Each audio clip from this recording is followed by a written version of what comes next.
It'll be one of those things that they discover after the event. They'll go, oh gosh, we should have retired before. If the eye of your financial planner is not on the ball, you could really miss out.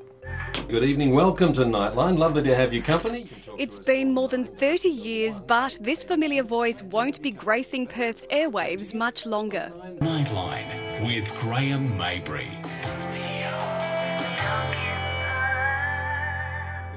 Because luckily for Graham, his financial advisor was on the ball and saved him thousands of dollars. And the financial planner said, actually, Graham, I think you'd be wise to have made a change by the end of 2014. There's an argument to bring forward your retirement date so that you're caught under the old, much more generous system. Financial expert Nick Bruning says the changes are part of the federal government's deeming system, which is used to calculate income for pensions. What Centrelink do is they take all of our bank accounts, our shares, our managed funds, even gold bullion, and throw it all into one big pot. They apply a notional rate of interest to that big pot, and that amount works out to be an amount per fortnight, which they then use to adjust your pension down.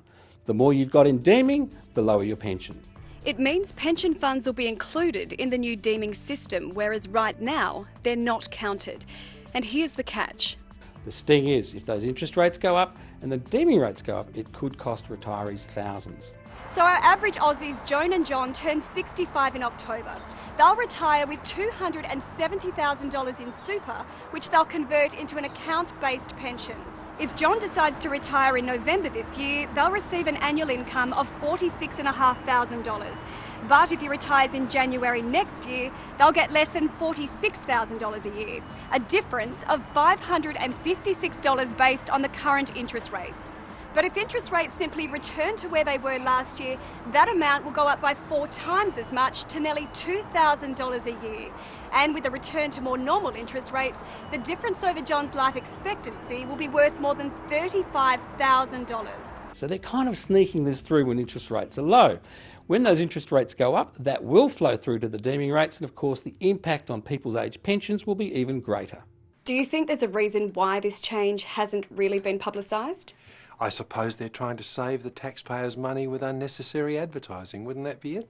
Well, the Department of Social Services says the changes are to ensure all financial investments are assessed fairly and under the same rules. And they were announced in last year's budget to give people time to plan. For many people, it will be a case of bringing forward retirement. If perhaps you were going to pull the pin this time next year, you might want to start thinking about it now or in the next few months. As for Graham, well, you've got 4 weeks to find out what he's got planned before he switches off air for the last time. If this affects you, get your skates on. You need to weigh up how it's going to impact your retirement income in totality.